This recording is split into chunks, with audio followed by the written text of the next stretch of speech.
Last week on the Millennials, 22-year-old Michael Burbach told us he has the vision and ambition to succeed. I'm going to be told no over and over and over again, probably, but that's not going to stop me. And in Santiago, 27-year-old David Lloyd acknowledged that his networking talents don't always translate. If you're not necessarily the least funny person in the world in English, that doesn't necessarily correlate to humour in Spanish.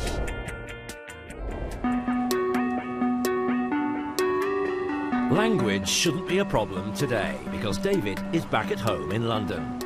And in true millennial style, he isn't here to see the family or the sights, he's here to work.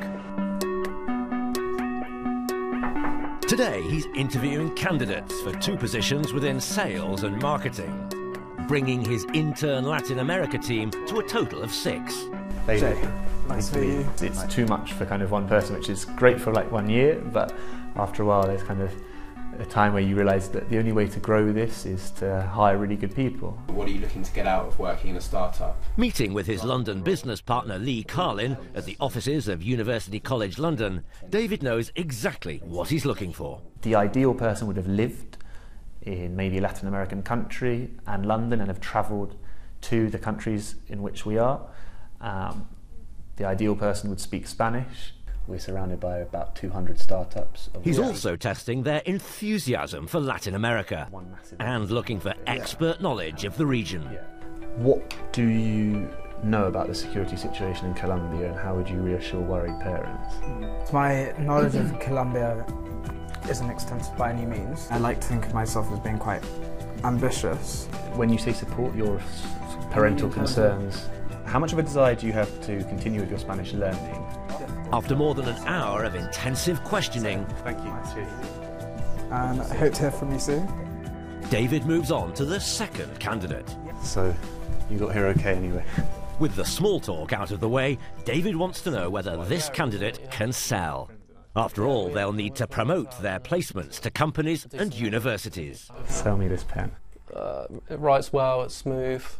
It's Pilots, which is a very reputable brand. It's going to be quite hard to, when hiring people and effectively entrusting someone with responsibilities that you've previously taken 100% care of. But then I'm also well aware that if you don't trust, then you can't hire anyone, and then the thing doesn't grow. It's the way forward. David believes he has a lot to lose.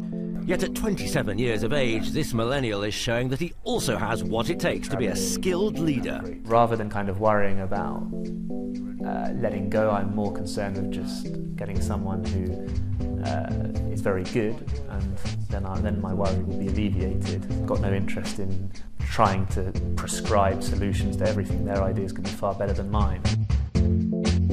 As night sets in London, David is optimistic he'll be able to find the right person to join his team. Now, he has a decision to make.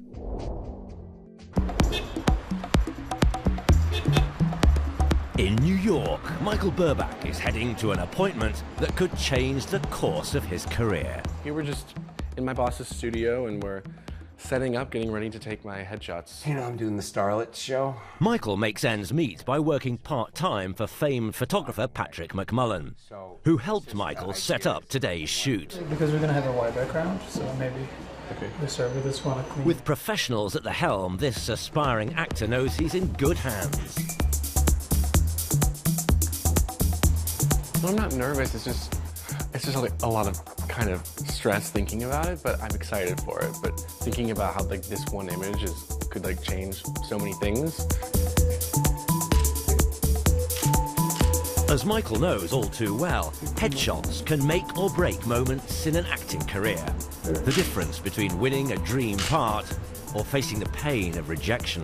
Auditions and agents, they know exactly what they're looking for, so if you represent that to them, one image could change everything for you. These aren't Michael's first headshots. He had a set done a few years ago, but a lot has changed since then. My look has definitely changed. I mean, I used to just be like a simple kid from Iowa, and now the city's definitely influenced me. All my training in the theater has influenced me, so I'm definitely like a whole new person. A whole new person with much more confidence. if I could do it. Still, as we found in our first meeting with Michael months ago, behind the bravado, the kid from Iowa hasn't completely disappeared. The idea of going out to the real world in New York City is hard to think about, you know, with money and jobs and the economy and everything. All right, can we have a little smile again?